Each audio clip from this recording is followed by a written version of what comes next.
All right, so we were talking about a sphere. And I'll start by copying and pasting what we had last time. I'll get rid of the docstring just for brevity. There. Right here, I've defined a sphere. How many attributes does this sphere object have?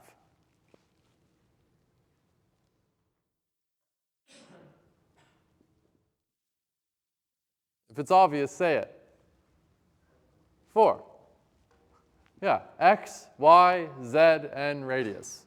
X, y, z being its coordinate in three-dimensional space, and r is its radius. Great. And all this is so far is a constructor. And this constructor takes 1, 2, 3, 4 parameters, but really there's like a fifth one, that's self. But remember, that's the implicit parameter, that's the implicit argument. That is the reference, it's a reference to the instance of the class that it was called on.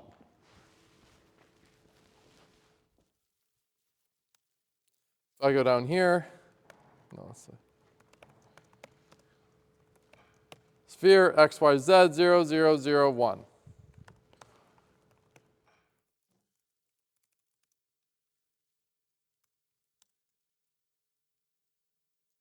Unable to connect to runtime. What's going on? I have no internet. Does anyone else have internet? Strange.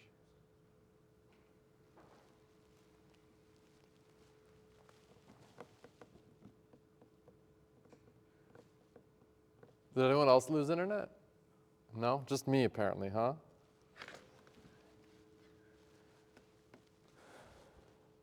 All right, well, we're back.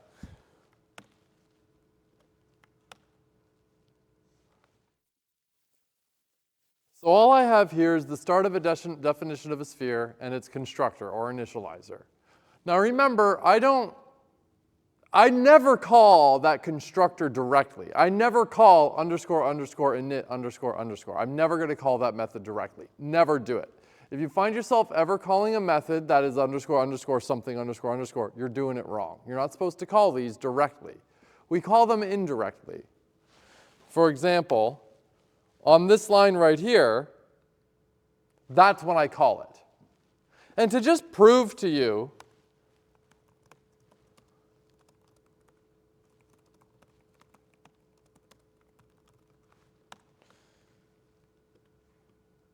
there. Line 1, and let me get rid of this too. I'm calling sphere, that's just the name of the class, but Python knows to go and actually run that init. It does it for us automatically. And I can confirm that it's running because on line 6 I said print out something and it did when I called it. When I called the constructor, I gave it the 4 values. Great, yeah, there we go. And let's get rid of this because we don't need it.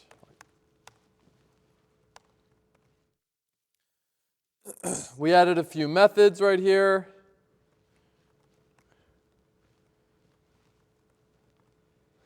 They're just functions, but of course they're special because they belong to like a class. And they all have one parameter, that's self, that you never actually really provide to the function. Because they don't need anything else to know its surface area, volume, or diameter. That's just based on the attribute, right? I don't need to tell the circle its radius. The circle knows its radius.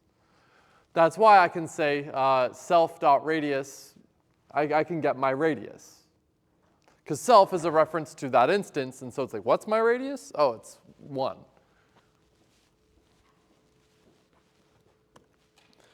When I go down here and I call print, nope, not self.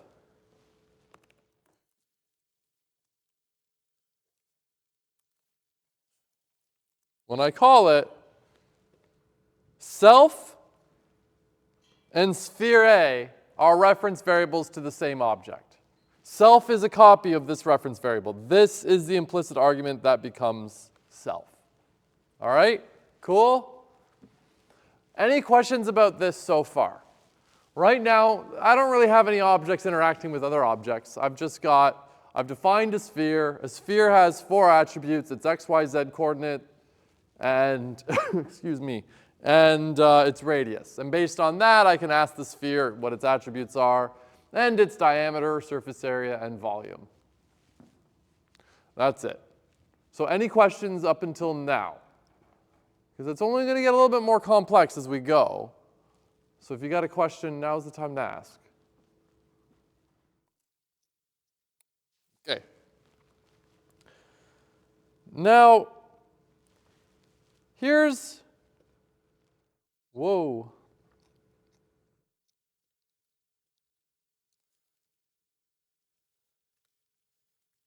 Distance between centers.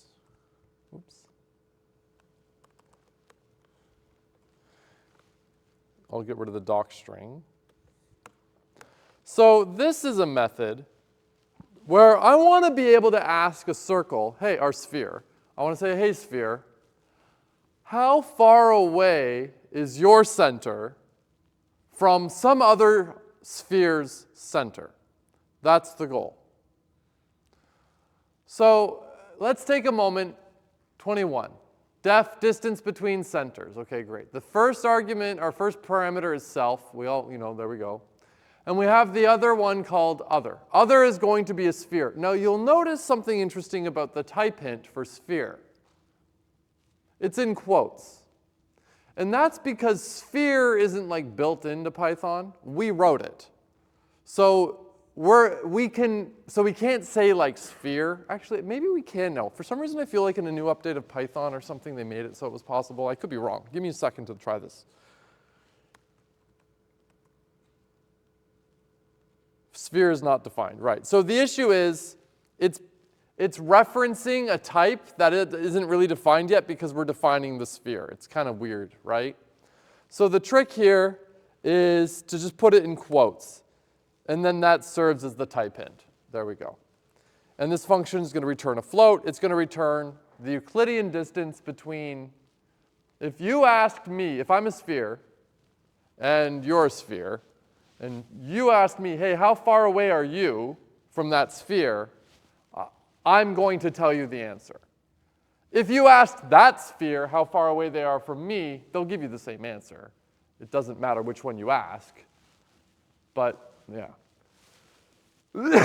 So how do we do it? Well, we take self's x. You take the difference between self's x and other's x, and you square it. And then you take the difference between self's y and other's y, and you square it. And then you take the difference between self's z and the other z, and you square it. You add them together, then you take the square root of it. Euclidean distance, that's all it is. This shouldn't spook you. It's just the distance between things in space, right? But notice I'm saying, notice like with self and other. When I say self.x, I know where that x is coming from. It's my x. When I say other's x, well, I know it's their x. This might be the first example of self being pretty damn helpful and valuable here. Is whose x? My x. Whose x? Their x. Other.x, that's their x. Self.x, that's my x. So hopefully this helps make self make a little bit more sense. But all it does is, yeah, it's a square root of the differences, the sum of the differences squared between their coordinates, right? Raise your hand if you know what Euclidean distance is. I genuinely don't know. I don't remember when I learned that. Maybe I learned it in high school or maybe I learned it in university. Maybe I don't remember. I'm seeing some people without their hand up. So let me do it real quick here. How does this look? Perfect. You at the back, can you see that reasonably well? All right, let me show you. I'm going to talk in 2 dimensions. Actually, no, let's start in 1 dimension.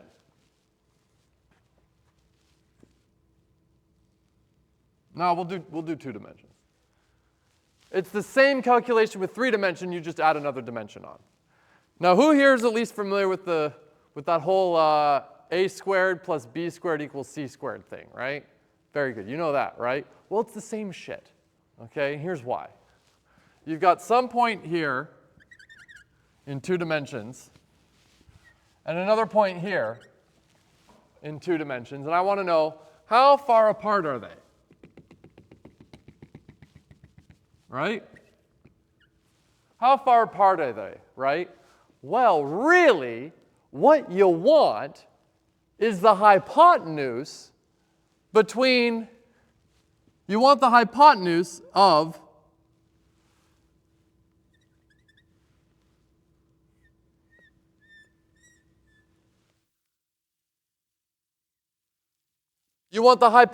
that triangle, right? The distance between these points is the straight line, which is also the hypotenuse from the difference between here and here. Yeah? The difference between here and here is the length of that side. Yeah? And let's prove it. Let's say this is like 2, x is 2. Let's say this is 0.22, and this is point, what should this be? 2, let's say that's 2, 4, 7? I don't know. Just for nice, simple numbers, right? Well, what's the length of this side? Well, it's, I know this is 7, right? This is a 7. This is a 2. So what's the length of that side? Well, it's the difference, right? Come on. Your quietness now, I'm assuming, is you're like, yeah, no shit, I get it. Come on. All right, great. So it's the Euclidean distance. It's just finding the hypotenuse of a triangle, right? And if there's a third dimension, you just do that whole difference squared, add again. That's all. Anyways. Now, having run this, let's make another sphere. Let's say it's at 0, 0, 1, 1. So this sphere, the first one's on the origin. This one is 1 unit over in the z. Actually, no, let's make it like this, there. All right? So if I say sphere A dot distance between centers of its distance is 1. It's 1 unit away. We make it to 1, 1, 1. That's how far away it is, right? So now I've got a method where I can ask sphere A, hey, sphere A, how far away are you from sphere B? And it'll tell me. I didn't need to go, obviously when I wrote the method to calculate the distance, I had to go do that Euclidean distance thing. But let's say for whatever reason in my program, I need to get the distance between the centers of spheres a lot. Well, now I just ask the spheres to do that work for me. Hey, sphere, how far away are you from another sphere? I've abstracted that work out, or I put that work into the sphere class, but then I've taken a step back, and now I just ask that sphere object to deal with it. And if you're thinking to yourself, okay, so it's like functions, right? You write functions to facilitate abstraction. How different is that than like the classes? And it's not. It's just classes are a little more than functions. Functions are functions. Classes have data and functions. So it's just another extra little thing we can do to facilitate abstraction and encapsulation. And just to prove that I'm not crazy, sphere B, how far away are you from sphere A? That's the same, right? It doesn't matter who you ask. The distance is the same. Cool. Any questions about this so far? All right. Here's a test I could add. Let's go up here and add it. It's always good to have them. Good. But again, once again, look. I mean, right here, I didn't need that. Oh. That's actually not really a test, is it? There's no assert there. Well, whatever. I could add an assert test. But if I wanted to add an assert test for one assert test, I would need to actually create, there's some like preliminary work I need to do to set up that test. I have to create a sphere A and then a sphere B and then do the assert test. So there's a little extra work we got to do. Not a big deal, but we'd have to do it. Let's get rid of this because that is not a test. All right, distance between centers. Yeah. All right, cool. Let me make sure I'm not missing anything important here. Sphere, other. Code calculates Euclidean distance between centers, self and other. Self starts with, okay. Again, yeah, so this is good. In this particular example, let's go to sphere A, sphere B. In this particular example, the sphere that the reference variable, sphere A, references, is referenced internally when I'm running this code. Self will reference the sphere A. Other will reference sphere B. Cool? Cool. If I were to switch them,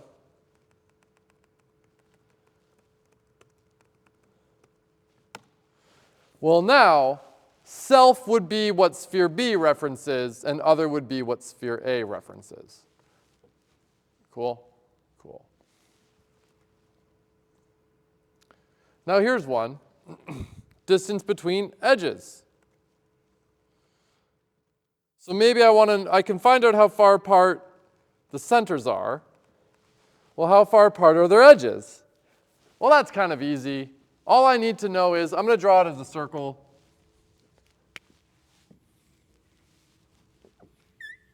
If I know the distance between the centers, but what I want to know is this.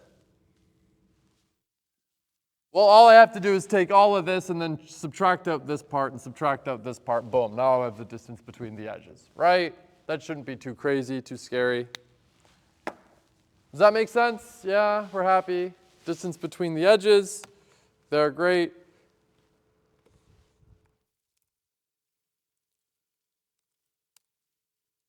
There, cool.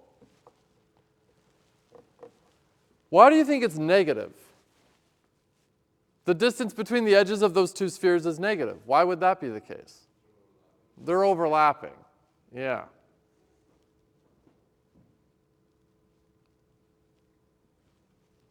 And that makes sense in this context. Now, another thing to notice here is this method actually here made use of this one. I didn't recalculate the distance between the centers. No, I have a method that'll do that for me. But notice that in order to call a method that exists within the class from within the class, I had to preface it with self. Although I could have said other here and then put self in here.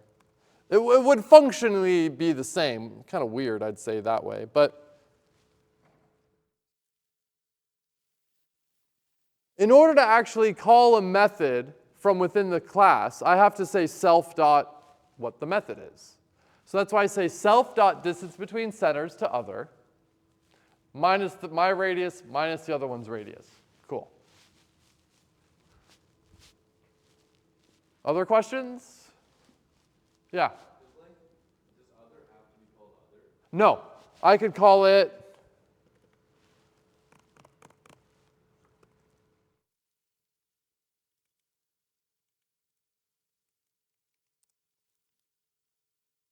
there. It would work just fine. It doesn't have to be. Self, I don't think actually has to be called self, but it has to be called self. If you don't, you will be hated by everybody. Yeah. Other questions? That's a good question.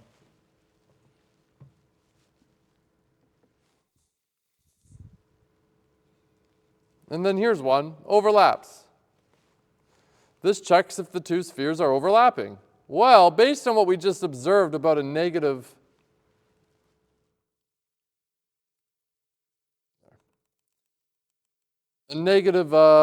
distance between edges, I just need to check if the distance between the edges of two spheres is less than 0.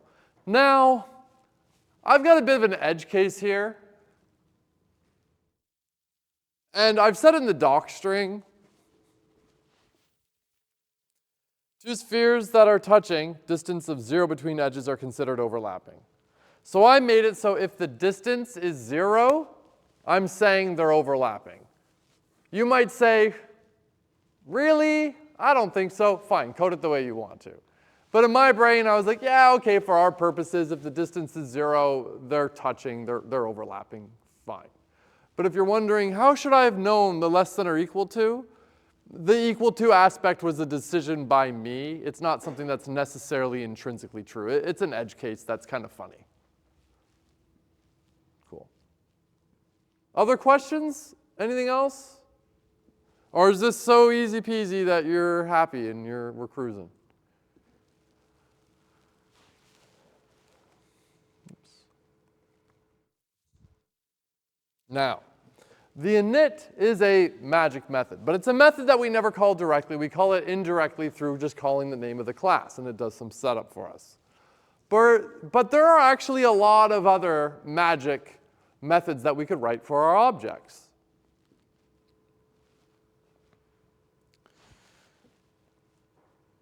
There are many. In fact, we can go look at a bunch. New, init, del, repr, stir, bytes, format, lt, le, eq, ne, gt, ge, hash, bool, get attr, get attribute, set attr. There's a lot. Now, we're not going to do a bunch of these because they won't necessarily make a lot of sense for our context, but two that we like to focus on that we're almost, there's two additional magic methods that you're a lot of times going to want to write. It's underscore underscore EQ and underscore underscore repr. EQ is for equality, and repr is for generating a human readable version of your string, something that like looks nice, something that could like mean something. For example,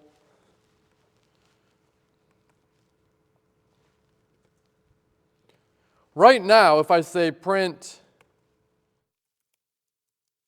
sphere A, that's what I get. Maybe I could make it present itself in such a way that it's a little bit more useful to somebody. Kind of like how if I had a list,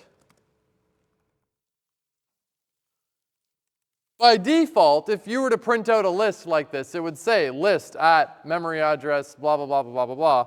But no, someone wrote a repr that says, no, print it out nicely like this. So we would do something similar for our sphere.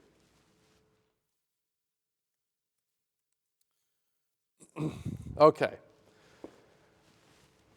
It is common to want to check, if I'm defining a new object, it's often pretty damn valuable to define what it means for two instances of that class, for two objects to be equivalent.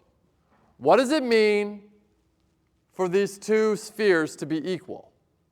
And we can define that. Because as of now, let's see what happens.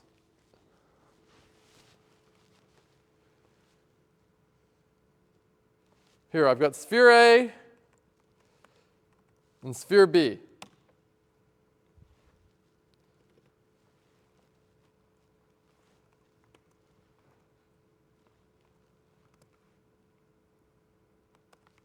The distance between the centers is 0. They both have a radius of 1. They are both at the origin. To me, they're clearly equal. But if I were to say print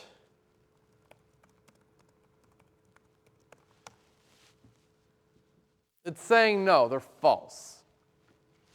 Because we never told Python what it means for two spheres to be equivalent. Python doesn't know. The default behavior is by default, equals will tell you if you have two reference variables to the exact same thing. But that's a little different.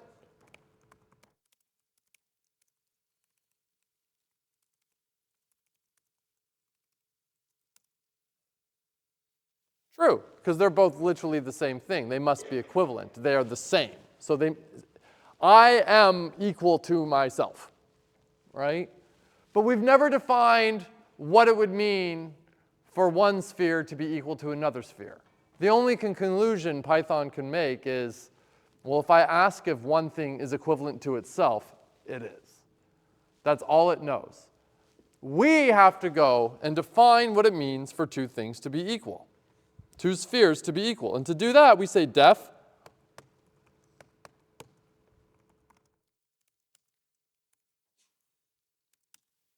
Now let me ask you, what should be the case for two spheres to be considered equal? Based on how we've coded this isn't a trick question. What do we think? What makes the most sense for two spheres to be equal? If all their attributes match, right? Like if they have the same radius and they're in the same spot in three-dimensional space, then they're equal. Seems reasonable, right? I could see an argument where it's like, really, I don't care where they are, that we can call them equal if they have the same radius. I don't really care where they are in space. That's also reasonable as well, I suppose. I mean, this is a decision for you to make, what makes sense for your needs. For me, though, I think I like the idea of all three attributes matching. So all we do is we say, okay, return, okay, if self.x equals other.x, and self.y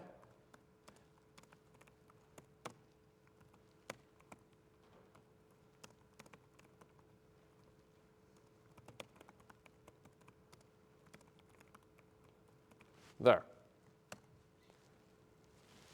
That'll return true only when all the attributes are the same. When self's x is equal to other's x, self's y is equal to other's y, self's z is equal to other's z, self's radius is equal to other's radius. If they're all true, that whole statement's true, this returns true. If any one of those is false, it returns false. So now, by having defined underscore underscore EQ, we are never going to call this function or this method directly, ever. Don't do it. If you do, you're doing it wrong. Now, if I go back here, and I hit run, well now sphere A and sphere B are equal. They are not the same thing, but they are two spheres, two sphere objects that are considered equivalent. When I call sphere A equals sphere B, Python goes and automatically looks up the underscore underscore EQ underscore underscore method. It goes and it looks it up. So I never call underscore underscore EQ underscore underscore directly. I call it indirectly through this. Now this is just syntactic sugar. If I really wanted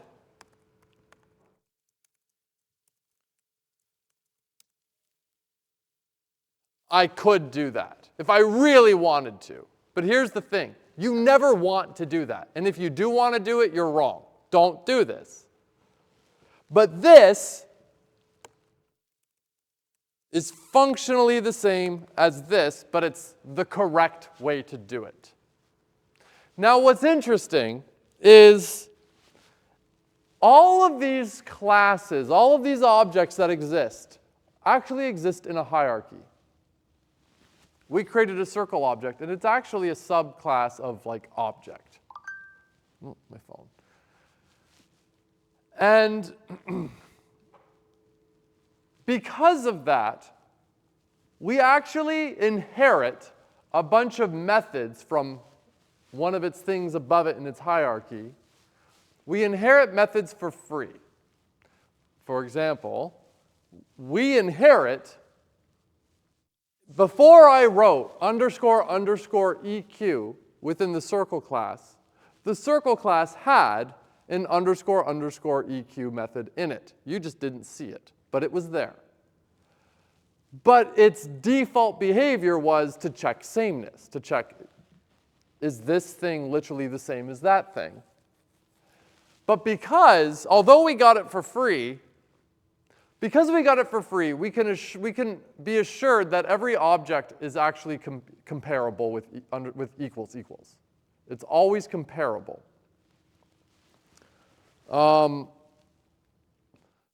But the one we get for free is often not very helpful or useful. So we do what we call overriding it. We rewrite that method, but with what we want in it. Underscore repr, underscore, is another example of a method we get for free. If we don't write it, we get some default behavior. It's there, whether you like it or not. You don't see it, but it's there if you don't write it. Its default behavior is class name and memory address where it is. But we override it with something more useful, which we'll see in a moment. And we'll check sphere A, sphere B. Well, they aren't literally the same thing, but they are equivalent. Does it make sense that we had to tell a sphere what it means for spheres to be equal in order for it to know if a sphere is equal to another sphere? It should be kind of obvious.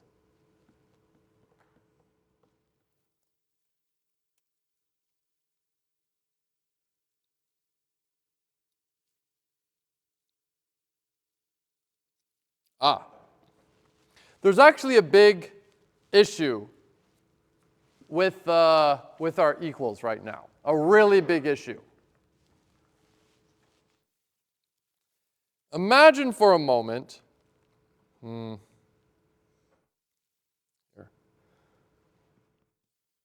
I got to go and add this circle class back.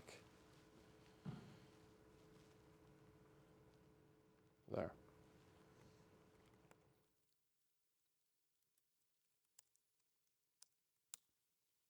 There. Circle exists now.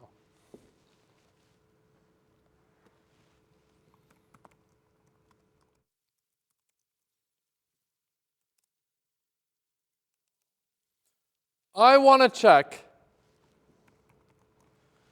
if sphere A is equal to circle A. What does your gut tell you? Is sphere A equal to circle A? It shouldn't be, right? They're not even the same type. Hey, is this circle the same thing as a sphere? No. No. Now, if you said, is this sphere equal to that sphere? I'd have to go, okay, well, let's check. But if you say, hey, is this circle equal to that sphere? I don't need to check anymore. I go, no, it's not even the same class. And here's why this is a bit of a problem, right? If I say, let's get rid of this. If I run this, it's going to tell me circle doesn't have an attribute A or Y, or sorry, X or Y or Z. It's got a radius. But you figure inside the EQ, we're saying, hey, other, tell me your X. But other is a reference variable to a circle, and circles don't have an X. So not only are these not equal, it's crashing the program, and that's a problem. But there's a really easy solution for this. We check the types. Is other the same type? If it isn't, they're not equal. You're done. Don't check. If they are the same type, okay, then check.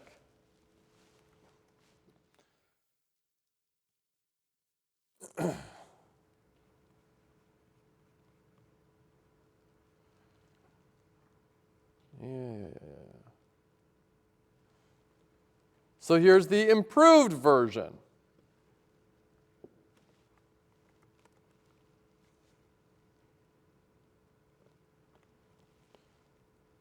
Oops, nope. There. If other is an instance, there's a method, or there's a function called isInstance that will check if other is a sphere. It'll return a Boolean, true or false. Is it a sphere or not? It checks what the types are. If other is a sphere, go do the comparison and return the result. If other is not a sphere, it's literally anything else, then they're not equal. Great, simple. So with this solution, by just checking the type, the sameness, or the types there, it's now fine. Because it immediately just said, okay, hey, are you a sphere? No? Okay, well then forget it, I don't care. You're not equal. Great. So this is a very important catch. Otherwise, your code's going to break a lot if you don't check the types for your equals. Any questions about that bit? I feel like we're zooming, and I don't know if it's because, again, I'm always confused at this stage of the semester with the blank faces. Is it because it's easy and you're like, yeah, okay, great, I know circles aren't spheres? Or is it because you're like, I have no idea? Raise your hand if you have no idea. No one's brave enough to admit it? Or I guess everyone understands everything. Yeah? All right, I'm seeing nods. I'm going to keep checking. And then when, hopefully it doesn't happen, but if half of you do bad on a test 2 and you're like, well, I don't know what went wrong, I'm going to say, well, neither do I. Because you said you knew everything. Who here's been preparing for test 2? One person went, Well, I haven't made it yet, so I don't know. I have to make the test. Here's an aside. For those of you that are here today, even though it's actually a lot of you, here's my secret. Don't let your performance on test 1 give you a false sense of security. Because test 1 was, I'm not saying test 1 was easy, no. I asked you like the hardest questions I could ask. I asked you difficult questions that were appropriate to ask with what you knew. Right? Like I was doing like ifs, you had to use else ifs and everything. But we know a lot more now than we did a month ago, right? So there's a lot more I could ask. So I'm not saying test 1 was easy. Test 1 was very difficult for how difficult it could be. Test 2 is definitely is going to be challenging for what we need to know. But if you're thinking, I crushed test 1, I should be fine at test 2. If that's your bet on yourself, I wouldn't bet on that. Not to say that you're not going to do well. No, that's not what I mean at all. I'm hoping you're going to do well. All I mean is, if you're saying, I'm going to do well because obviously I'm doing well in the course because I crushed test 1, I don't know, that's not a safe bet. Because this course, if you haven't realized it, we've learned a lot since test 1. Just, yeah. If we're doing like all the assignments and all like most of the CAS problems, is that pretty much what we should be doing? If you're capable of sitting down and doing the assignment with, I shouldn't say ease, none of them are supposed to be easy, but if you're sitting down, you're working through it, you're taking your time, but you're getting it as you go, you're working through the questions in the course textbook, those like pre-lab ones, and there's more than just the pre-labs, of course, there's a bunch of questions in each topic. They're great practice. If you can work through those without losing your mind, you're in great shape. If you're going to labs and you're sitting down, you're working on the labs, easy peasy, whatever, you're in great shape. I'm not worried about you. Now, if you're really struggling to get through the assignments, you don't come to lab, or you do come to lab, but you just dick around the whole time and whatever, I'm still not worried about you. I just know what's going to happen to you, though. So, yeah. Other questions? It's a good question. All right. Back to objects. Oh, and of course, I didn't write the equals or a repr for the circle class, but I probably should have. And if I did, well, I would just write this. This would be the circle class's equals. First, check if other is in fact a circle. And then self.radius equals others.radius. Now, can anyone tell me, here's a bit of a thought question. I don't necessarily expect you to know, but I feel like someone could know. Why don't I need to bother checking if self is a circle? Because it's in the circle class. If I have a reference variable to a circle, and I say, okay, do the equals, it goes and looks up the equals for that class. It's a circle class. So self necessarily must absolutely be a circle in order for this to be called, self has to be a circle. So we don't need to check it.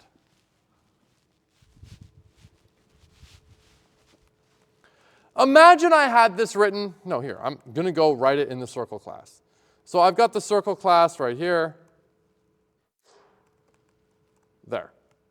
There's an EQ in the circle class and an EQ in the sphere class. Now remember,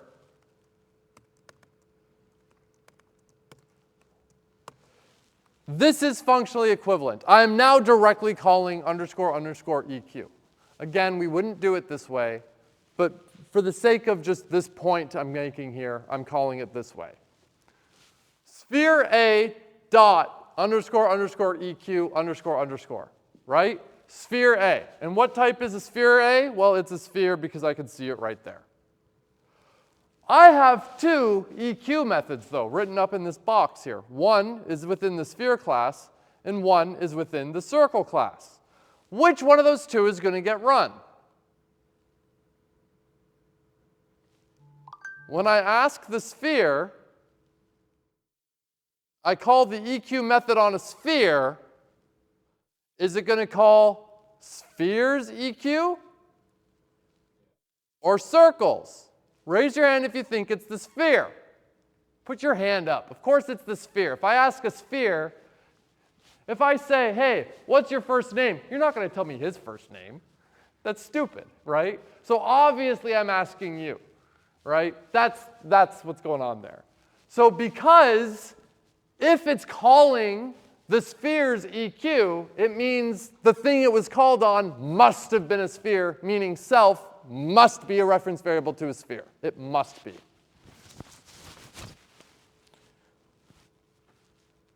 Pardon me while I turn the notifications off.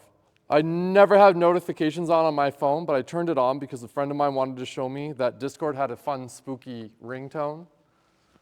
So I was like, oh, you got to show me. And so they did, and I guess I just didn't turn it off.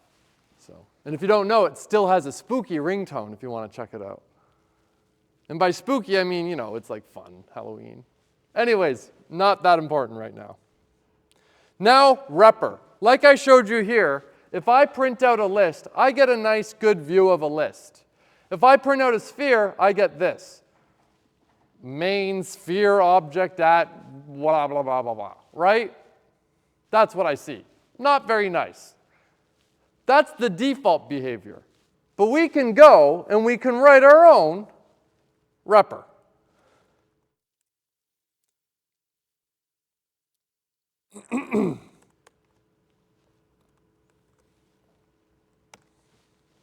There. I've written my repr for sphere. All it's going to say is name of the class, open parenthesis, attribute name equals whatever its value is, attribute name equals whatever value it is, etc., etc., etc. This is a very common pattern for a general purpose object. If you have an object like a list, you might want to format it a little differently for visualization. But here for a sphere, for any like basic, plain old Python object, that's how we do it. And now, having run that, if I say print sphere, it's going to automatically call repr. I never call underscore underscore repr underscore underscore directly. I don't do it. But if I print it out, it'll call it automatically. And look at that. Isn't that much nicer? If I have two spheres and I print them out, let's change where this one is.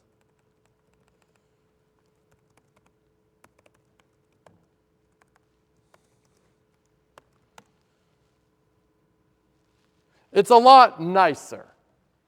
So we are overriding the default repr, which was class at OX751F2B, whatever, with, well, let's just tell you something like, oh, it's a sphere and there's its attributes. Great. This is a very, very, very, very, very common pattern. Sometimes people might exclude, like this part.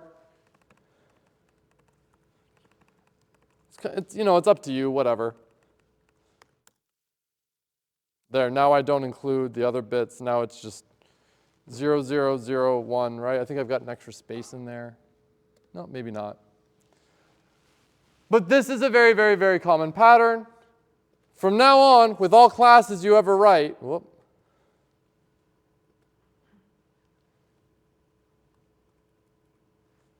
write your EQs and write your repr. Override the default ones. The default ones are garbage. Use the good ones. Now, if you're like, well, why would I? So I'm supposed to do this? You can, but don't. I'll say it again. If you ever find yourself typing out when working with an instance, trying to call the method, any of these magic methods, these dunder methods directly if you find yourself typing out and you're not writing it in the first place, like if I'm not writing the repr method, but if I'm saying my object dot underscore underscore, you've screwed up. You're doing something wrong. And then you say, but it worked. And I go, it's not about whether it works or not. It's about whether it works and if you did something weird, bonehead syntax. No, do it well. Do it right.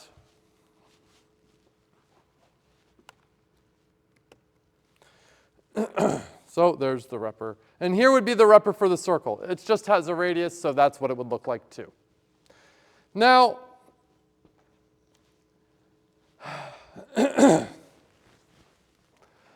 below is a collection of assert tests for the sphere class. You know what? It might, look at all these. This is for the whole class.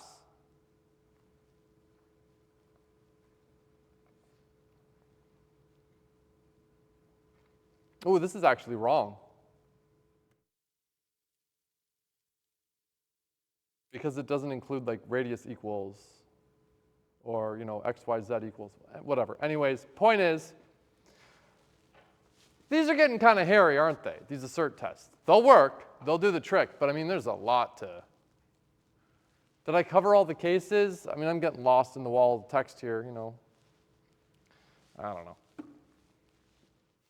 Any questions about objects as far as we've gotten so far? No, nothing? All right, we might as well end here. No sense in the next 2 minutes starting a new topic. Have a great